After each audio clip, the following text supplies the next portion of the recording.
So it should come up. Yes, can we all see my screen, my presentation? Good, that's great. So thank you very much, everyone, for coming in and to this call. And you're going to have to put up with my Greek accent for the next 30 minutes or so. So I'd like to speak to you about bones today. That's what my research is all about, and what you can do for to improve your skeletal health. A special thank you to Kathy for inviting me to do this presentation. This is my first presentation for the University of Third Age, so it's all new to me as well, right?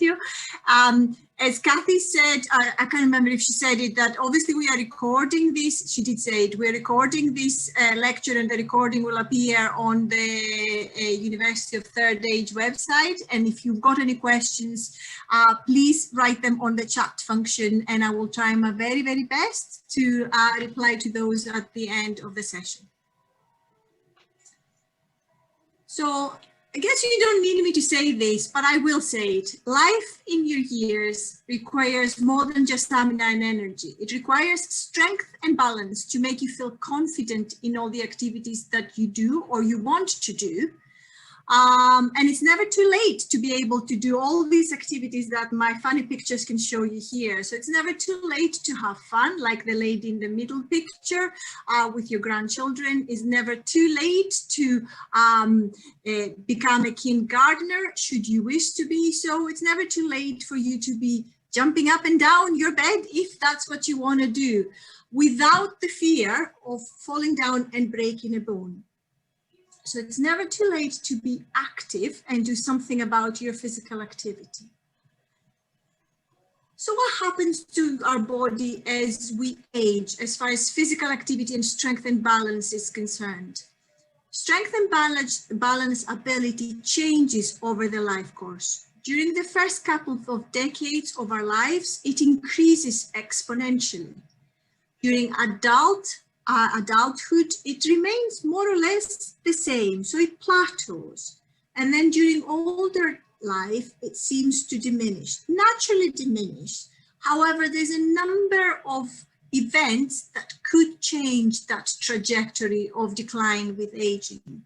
Things like, obviously, a diagnosis of a disease or a significant disease event, or if you were hospitalized, if retirement seems to be quite an important event in our life that changes how active we are and changes our strength and balance, changing in caring duties, for example. So there's loads of things that can happen in our life that could change the trajectory. And you could have people who were, if you can see, can you all see my cursor while I'm moving it? Yeah, good, perfect. So your trajectory might have been here on the green line to be absolutely okay as you get into old life, but something happened to you and you moved from that trajectory to the blue life. A disability happened to you, a diagnosis for a disease, and you're now on this trajectory where in older life you end up being in the kind of below the disability threshold, and you're in this position, the one that you see in my picture, rather than the position that the lady on the top, who in her old age is still competing as a master athlete. So during this session, these are the things that I would like us to look at. Look at exercise and how could exercise help you change that trajectory of your balance, of your strength and balance in older life. Look at the evidence that suggests that inactivity or reducing sedentary behavior is good for your bone health. Look at the current physical activity guidelines for older people from the chief medical officers. And also look at what can you do during the COVID era when we are under these conditions that we currently are. All of these will be looked at from the lens of bone health and osteoporosis. Okay. So a little bit about osteoporosis, which is a disease that I research. What is osteoporosis? If we were doing this in face-to-face, I would ask you, do you yourselves, or do you know anyone who has osteoporosis? And normally quite a few hands will go up. Why? Because it's a very common disease. It's a disease that affects about 1 in 2 women and 1 in 5 men over the age of 50. So very common in the population.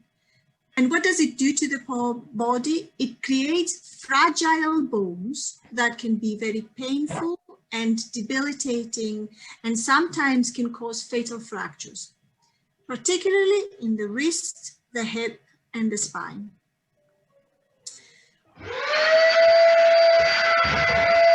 Okay, I can hear, there you go. Switch off, hang on. Fine, these are the joys of doing this from your own home. At least my kids are not here today, so you don't see running kids on the background.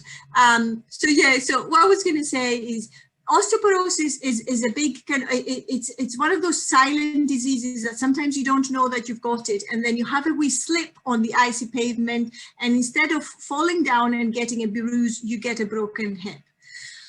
The cost for the individual is very, very high. So personal cost for the person who gets the disease, but it also costs the NHS a lot of money. And therefore, the NHS is keen into finding ways of reducing the incidence of osteoporosis in the population.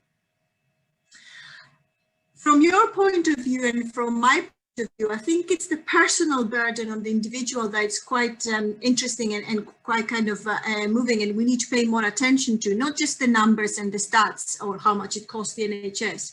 So see, for example, here in this slide, there's a testimony from a lady who had osteoporosis. She's part of the Royal Osteoporosis Society group, and she's happy for us to share her story, telling you how falling down and breaking her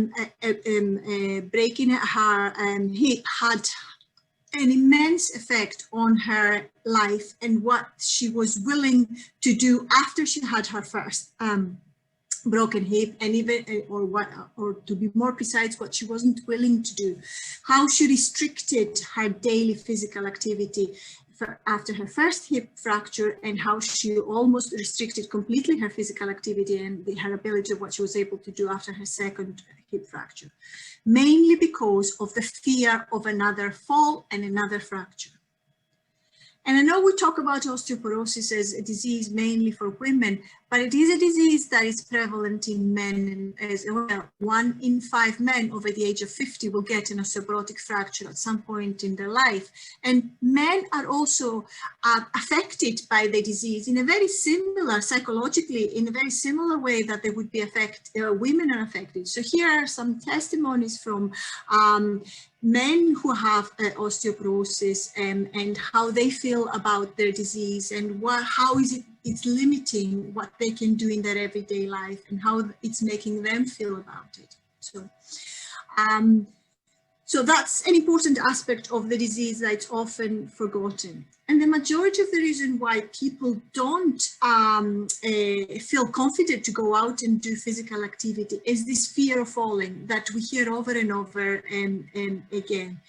So it's well documented on people who have fallen down and broken a bone. And it's that fear and lack of confidence in the balance that actually creates a vicious cycle, where because you're afraid, you decrease what you do, your physical activity, you stay more indoors and don't go so much outdoors. And that in effect has got an effect on your physical functioning. So it reduces how much you are able to do. And because you reduce how much you're able to do, that makes you more prone to falls, and that makes you more prone to fractures. So it's a vicious cycle. So it's the fear that restricts people. So what happens to our bones as we age? This kind of graph is very much similar to the graph that I showed you earlier on about balance and strength. Like for balance and strength, our bones have got an exponential increase when the body is growing within the first 2 decades of our lives. And then after that, during adulthood, your peak bone, once your peak bone mass is reached, your bones don't change too much up until you get into your mid-50s, close to 60s, when the menopause hits you. And due to estrogen withdrawal, that has a very, very strong effect on our skeleton. There is a pronounced bone loss that is associated with the menopause or the perimenopausal kind of age. For men also, that age is where they start diminishing their bone mass, but that diminishment, decrease is not as pronounced as it is for women. So naturally speaking, for all of us women who will be going, or some of you who have already been through the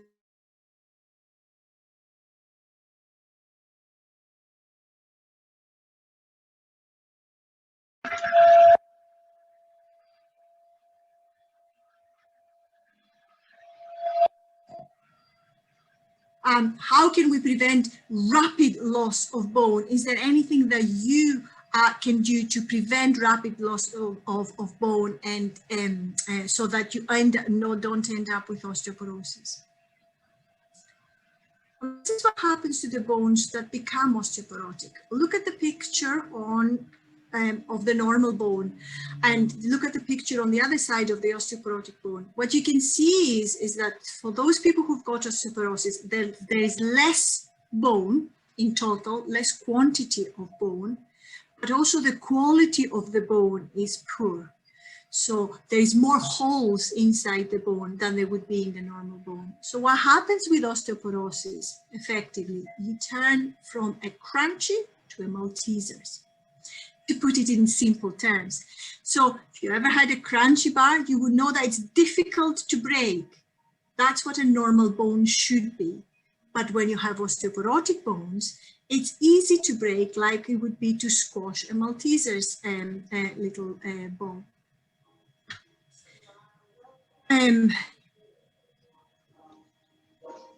So what can we do about that? How can we prevent our bones to become Maltesers? There's not much you can do about your genetics. You can't choose your mom and dad. And it's about 75% of your bone mineral density is predetermined based on your genetics.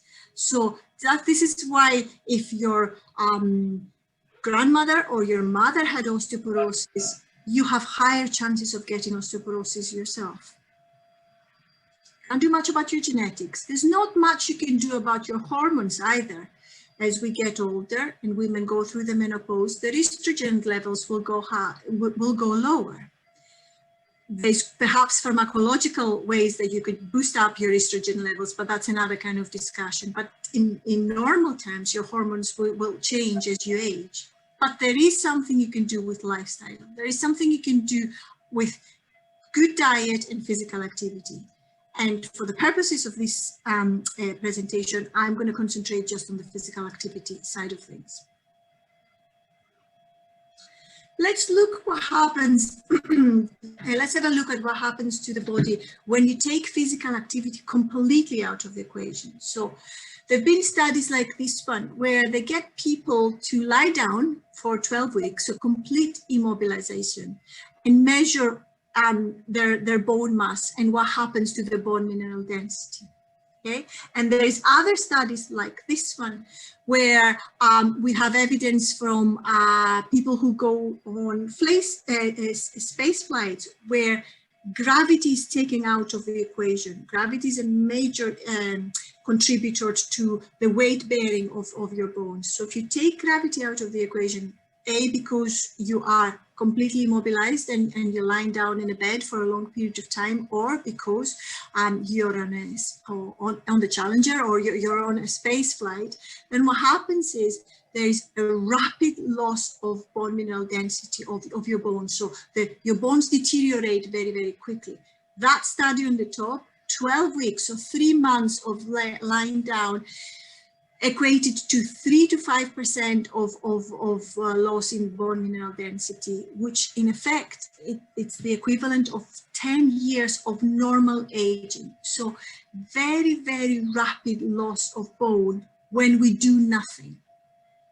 And same with the studies that the studies that they were looked here in astronauts, for example, bone loss very profound bone loss in very short period of time. And it's actually one of the limiting factors as to why astronauts cannot do too many kind of space flights over the period of their lives. So this is when these are obviously extreme examples, right? Okay, most of us don't go to space every so often, and most of us don't lie in bed for 12 weeks completely mobilized unless someone broke both of their legs. But what do we do in everyday life? We do this. We sit a lot. We're sitting just now, right? And older adults indeed have been found to spend about 80% of their waking day in sedentary activities. And when I'm talking about sedentary activities, I'm not talking about activities where you're sitting down on a chair or you're lying back in a bed and you're not doing any physical activity. You could be reading a book, watching TV, that's absolutely fine. That would be still sedentary activity. And studies have shown that this represents 8 to 12 hours per day of being sedentary. So my question is, although we're not astronauts and we don't go to space, although we don't lie in bed for 12 weeks without moving, we do this in everyday life. We do sit a lot. And how detrimental is this sitting for 8 to 12 hours per day to our bones? Well, actually, it is very detrimental. So these are some of the health risks that have been associated with sedentary behavior, with people sitting for long periods of time with uninterrupted sitting. So older adults or people over the age of 60 who are sedentary have been found to have higher blood glucose and cholesterol, and that's bad for your cardiovascular system, a higher body mass index and a higher waist to hip ratio, which indicates higher levels of obesity, and that's again bad for the cardiovascular system. They've been found to have reduced muscle strength and reduced bone density, which is bad for your muscles and your bones. And perhaps if that doesn't convince you that sedentary behavior is bad for you, the impact that sedentary behavior might have on your quality of life, your social inclusion and engagement, that's perhaps more interesting to older adults as well. And there is evidence for that. Here's some data from collaborators from Glasgow Cali, actually, where they looked at a big number of older men and women who told us how much active or how much sedentary as well they were. And we also measured their bone density. We did lots of scans of them. And what did we found? That the women who had high levels of sedentary behavior seemed to have lower quality, lower bone mineral density at the femur and at the hip, so hip areas. And that was independent of the amount that these women spend on doing moderate to vigorous activity. So let me say that again. These women were meeting the government's guidelines for 2.5 hours of moderate to vigorous activity per week. But the rest of the day, they sat and watched EastEnders, to put it very bluntly, basically. And that was detrimental for their bones. So although they were meeting the physical activity guidelines, what they did the rest of the time is also very important. Okay. So why am I talking to you about sedentary behavior? We know that physical inactivity is the 4th leading cause of death worldwide.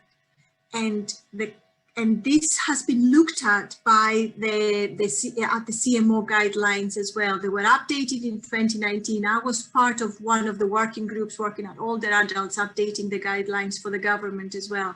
And we found evidence that obviously sedentary behavior, irrespective of how physically active you are, is bad news for generally your health. And we're suggesting to people as a public health message to break up prolonged periods of sitting as much as possible. How could you do that? How could you break up your sitting time? There's 2 ways of thinking about that.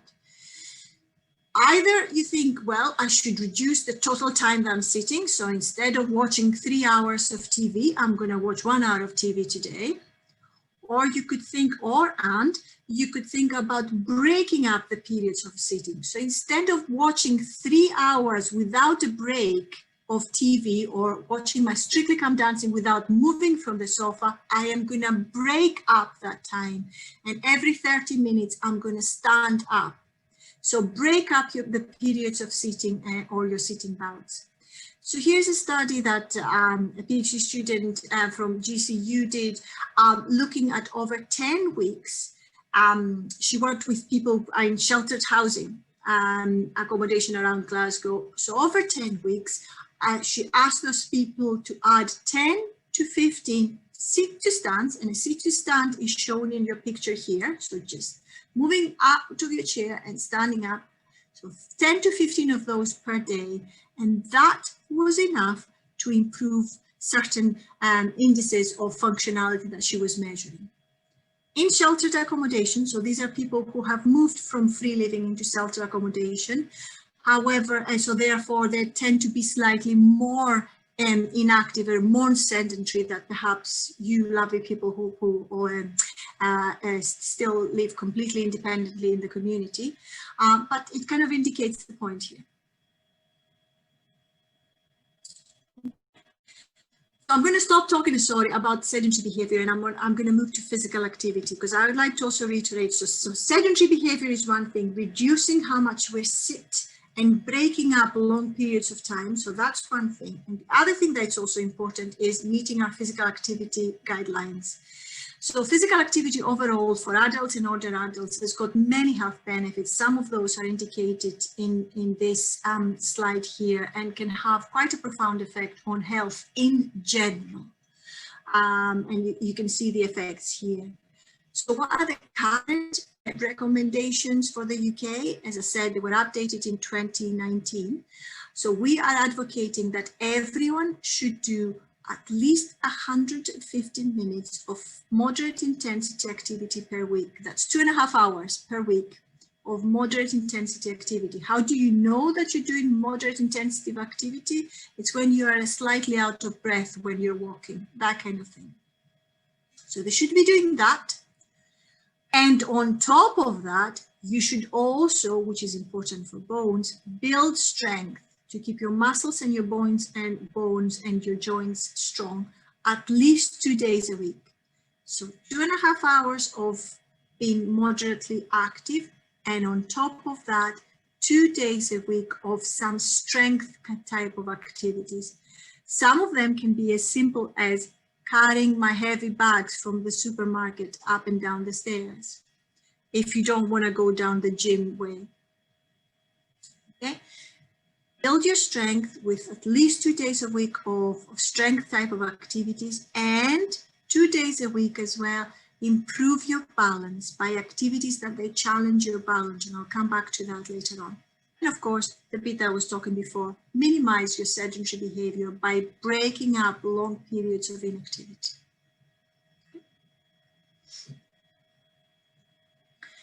And it's never too late to start this. If you're thinking, well, I'm in my 70s, I deserve to sit in my sofa, enjoy my cup of tea and watch my EastEnders. Go away, woman.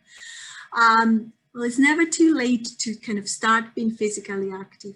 And indeed, what we've seen in research is that the lower your baseline level of physical activity, the greater the health benefit you get associated with an increase in physical activity. So the more inactive you are to start with, the more benefits you see when you actually change that activity.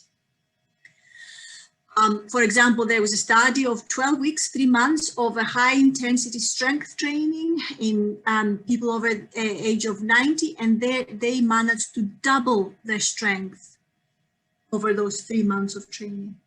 And there's lots of reviews that they show that the progressive resistance training, and when I'm talking about resistance training, I'm not talking about any exercise that causes the muscles to contract against an external resistance, okay? So your resistance training might be that dumbbell that you just saw the lady kind of using in the gym. It might be your elastic bands that you're using at home if you're doing some exercises.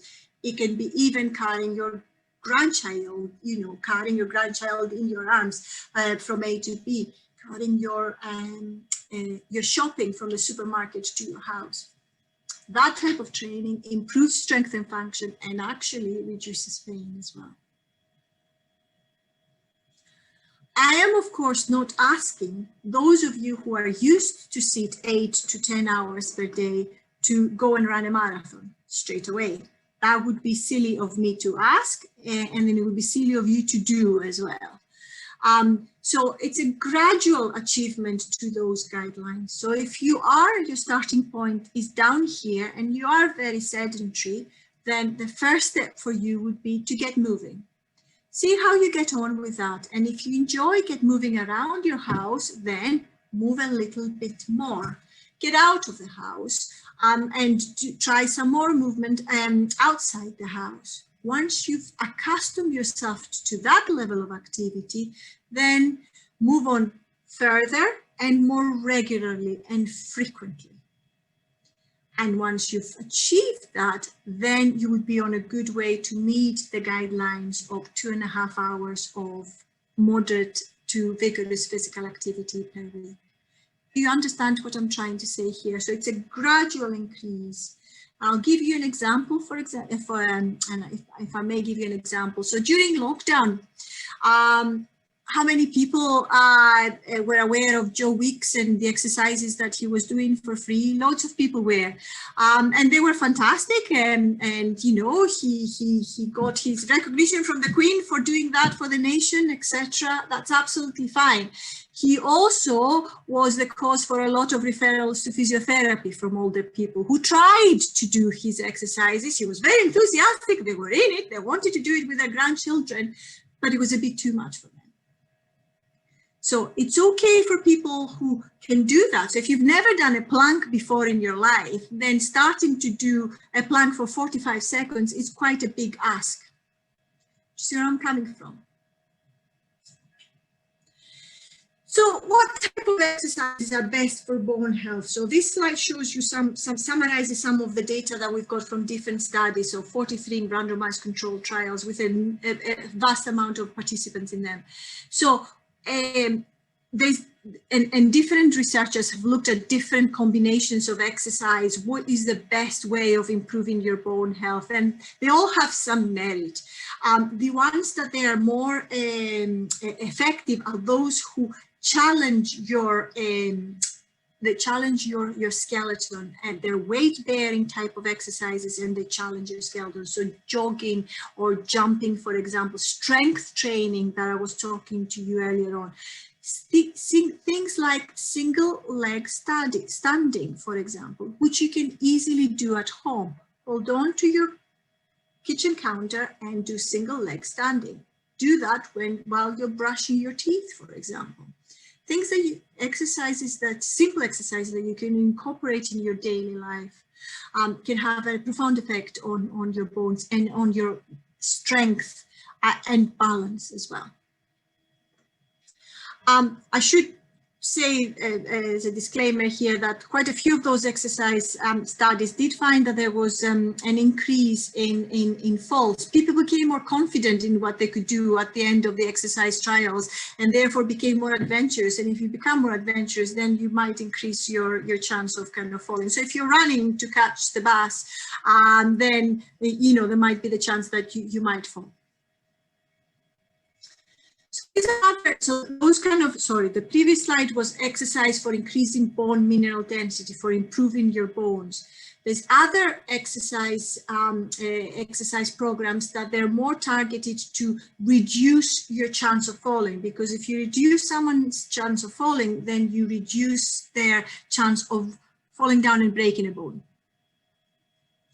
So again, those exercises looked at different types of programs that were out there, and those who were they had the greatest effect in reducing people's risk of falling by almost 38% were those who were challenging the balance component they had a challenging balance component. They were long in duration, so the dosage was not, you only did it once and you expect to see the outcomes the next week, so you need to be committed to it.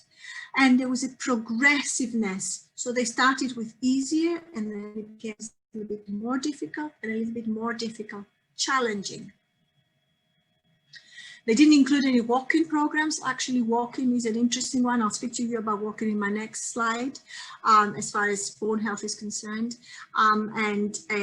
Strength and balance exercises reduce the fear of falling, which is very prevalent in older adults who already had a fall and don't feel confident of going out and about and do more exercise. Walking. So a notion about walking. Walking is a great physical activity. It has many benefits for the body, but mainly for the cardiovascular system. It doesn't, in general terms, improve your strength or your power or your bone density, unless it's very, very brisk and you have added weight. So you're carrying your rucksack while you're doing your brisk walking. So walking great for your cardiovascular system, not the activity I would choose if bone health was what my outcome was. So here are some digital interventions in light of the current COVID-19 crisis. So I have summarized in this slide some reputable websites and apps and exercise videos that they are freely available for you to look at and download, have on your phone, on your iPad if you want. These